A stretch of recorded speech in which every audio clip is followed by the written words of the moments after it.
नमस्कार दोस्तों, स्वागत है आपका साइट फॉर वर्ल्ड के ऑफिशियल लर्निंग प्लेटफॉर्म पर, जहां स्टूडेंट्स और जॉब सीकर्स के लिए करियर, टेक्नोलॉजी और प्लेसमेंट से जुड़ी इंडस्ट्री ओरिएंटेड और प्रैक्टिकल नॉलेज दी जाती है। अगर आप अपनी स्किल्स को नेक्स्ट लेवल तक ले जाना चाहते हैं, तो आप बिल्कुल सही जगह पर आए हो। चलिए शुरू करते हैं आज का इम्पोर्टेंट सेशन। नमस्ते स्टूडेंट्स, रेडी हो? कभी सोचा है जब आप अपनी फेवरेट ऐप पर मान लो एक लाइक बटन टैप करते हो तो पर्दे के पीछे आखिर होता क्या है? कोई जादू है? आज हम उसी इनविजिबल दुनिया को एक्सप्लोर करने वाले हैं जो इन मॉडर्न ऐप्स को जिंदा रखती है। तो चलिए शुरू करते हैं। सोचो, आपकी जो फेवरेट ऐप है ना, वो असल में एक आइसबर्ग जैसी है। हाँ, सच में। सुनने में थोड़ा अजीब लगेगा, I know, but trust me, इस सेशन के एंड तक आप पूरी तरह कन्विंस हो जाओगे। तो आओ स्क्रीन के पीछे झांकते हैं, देखते हैं कि उस सिंपल से क्लीन इंटरफेस के नीचे कौन सी कॉम्प्लेक्सिटी छिपी हुई है। जो कुछ भी आपको स्क्रीन पर दिखता है, बटन्स, इमेजेस, टेक्स्ट, वो सब बस उस आइसबर्ग की टिप है। समझ रहे हो? असली कहानी तो पानी के नीचे है। वहां हर एक टैप, हर एक स्वाइप के पीछे एक बड़ा सा कॉम्प्लेक्स इंजन लगा हुआ है जो सब कुछ स्मूथली चला रहा है। तो अब हम देखेंगे एक सिंगल लाइन ऑफ कोड का सफर, कैसे वो एक डेवलपर के कंप्यूटर से निकलकर लाखों यूजर्स तक सेफली पहुंचती है। और यकीन मानो, ये सफर काफी इंटरेस्टिंग होता है। तो ये जो सॉफ्टवेयर डेवलपमेंट लाइफ साइकिल है ना, इसके ये 4 मेन स्टेप्स हैं। ये समझो कि एक क्वालिटी ऐप की नींव है। Step 1, development. ये डेवलपर का प्लेग्राउंड है। यहाँ कोड लिखा जाता है, ठीक है। फिर आता है QA यानी क्वालिटी एश्योरेंस। यहाँ कोड की अच्छे से टेस्टिंग होती है। Next, staging. ये लाइव ऐप की बिल्कुल कार्बन कॉपी होती है, फाइनल चेक के लिए। और आखिर में प्रोडक्शन। ये है असली लाइव ऐप जिसे आप और हम यूज करते हैं। हर स्टेप एक सेफ्टी चेक है। सिंपल है ना? ओके, तो ये टेबल बेसिकली पूरे प्रोसेस की समरी है। ध्यान से देखो, हर एनवायरनमेंट का एक स्पेसिफिक पर्पस है। डेवलपमेंट में फास्ट फीडबैक मिलता है, QA में अच्छे से टेस्टिंग होती है, बग्स पकड़े जाते हैं, स्टेजिंग लाइव जैसा एक्सपीरियंस देता है, और प्रोडक्शन, वहां सबसे इंपॉर्टेंट है सिक्योरिटी और 24/7 मॉनिटरिंग। क्लियर है? चलो मान लेते हैं ऐप बन गई, लॉन्च हो गई और सक्सेसफुल भी हो गई।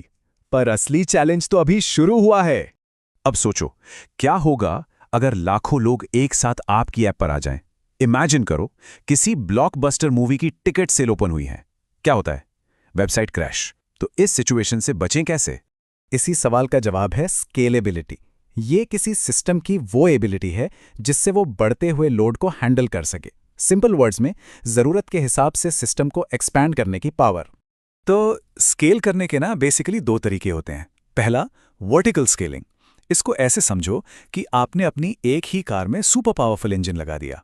दूसरा है हॉरिजॉन्टल स्केलिंग, मतलब हाईवे पर और ज्यादा कार्स ले आए। सिंपल। आजकल ज्यादातर बड़ी कंपनीज जैसे गूगल या फेसबुक हॉरिजॉन्टल स्केलिंग ही यूज करती हैं। Got it? लेकिन एक मिनट, अगर हाईवे पर इतनी सारी कार्स आ गईं तो ट्रैफिक जाम हो जाएगा। उसको मैनेज करने के लिए एक ट्रैफिक पुलिस वाला तो चाहिए, राइट? बस वही काम करता है लोड बैलेंसर। ये आने वाले यूजर रिक्वेस्ट्स को अलग अलग सर्वर्स पर स्मार्टली डिस्ट्रीब्यूट कर देता है ताकि कोई एक सर्वर ओवरलोड ना हो। कूल है ना? जब यूजर्स बढ़ते हैं तो डेटा भी बढ़ता है, और डेटा को स्टोर कैसे करें, इस पर एक आग गर्म बहस चलती रहती है। ये कोड देखो रेडिट से। एक डेवलपर का फ्रस्ट्रेशन साफ दिख रहा है जो NoSQL पर ही सवाल उठा रहा है। तो ये SQL और NoSQL आखिर है क्या? चलो समझते हैं। SQL डेटाबेस को समझो एक स्ट्रिक्ट स्कूल प्रिंसिपल जैसा, एकदम fixed rules, fix table structure. वहीं दूसरी तरफ NoSQL है एक क्रिएटिव आर्टिस्ट, बिल्कुल फ्लेक्सिबल। जैसा डेटा आया वैसा स्टोर कर लिया। समझ आ रहा है डिफरेंस?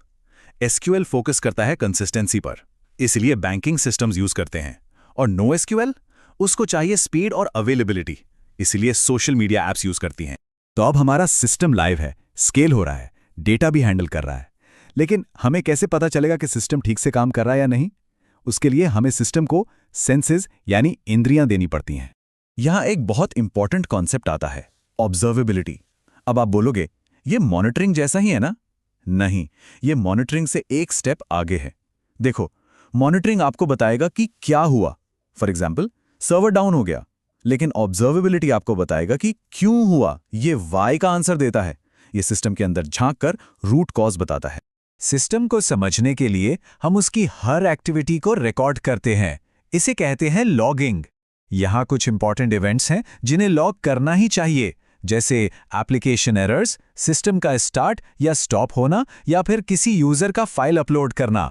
ये लॉग सिक्योरिटी और डीबगिंग दोनों के लिए बहुत जरूरी हैं। और जब सिस्टम में कोई गड़बड़ होती है तो वो यूजर को कैसे बताता है, ये बहुत इंपॉर्टेंट है।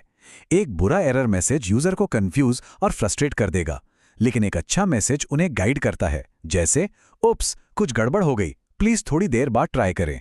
अब फेलियर को हैंडल करने के लिए भी कुछ स्मार्ट स्ट्रैटेजीज होती हैं, जैसे कि सर्किट ब्रेकर पैटर्न। बहुत इंटरेस्टिंग है, ध्यान से सुनना।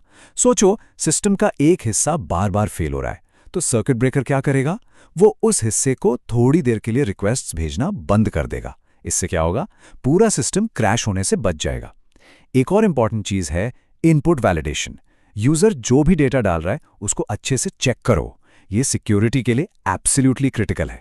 तो इन सारे कॉन्सेप्ट्स को मिलाकर हम एक ऐसा सिस्टम बनाते हैं जो टिक सके, जो लंबी रेस का घोड़ा साबित हो। यहीं से जन्म होता है रेजिलियंस के विचार का। तो सबसे इंपॉर्टेंट टेकअवे क्या है? ये समझना जरूरी है कि गोल ऐसा सॉफ्टवेयर बनाना नहीं है जो कभी फेल ही ना हो, क्योंकि लेट्स बी रियल, वो इम्पॉसिबल है। असली गोल है रेजिलिएंट सिस्टम्स बनाना। ऐसे सिस्टम्स जो फेलियर का अनुमान लगा लें, उसको हैंडल कर लें और फिर ग्रेसफुली रिकवर भी हो जाएं। यही है प्रोफेशनल सॉफ्टवेयर इंजीनियरिंग की असली पहचान। तो आज हमने उस इनविजिबल दुनिया की एक झलक देखी जो हमारी डिजिटल लाइफ को पावर देती है। देखा, एक सिंपल सी ऐप के पीछे कितनी डीप इंजीनियरिंग छिपी होती है। अब अगला काम आपका है। नेक्स्ट टाइम जब आप कोई ऐप यूज करो तो एक सेकंड के लिए सोचना कि आप इस वक्त किन किन इनविजिबल सिस्टम्स पर डिपेंड कर रहे हो। इंटरेस्टिंग है ना? चलो मिलते हैं नेक्स्ट सेशन में। प्रैक्टिस जरूर करना। हमारे चैनल को सब्सक्राइब कीजिए और वीडियो को अपने दोस्तों के साथ शेयर जरूर कीजिए। कमेंट सेक्शन में अपना डाउट या नेक्स्ट टॉपिक लिखना मत भूलिएगा।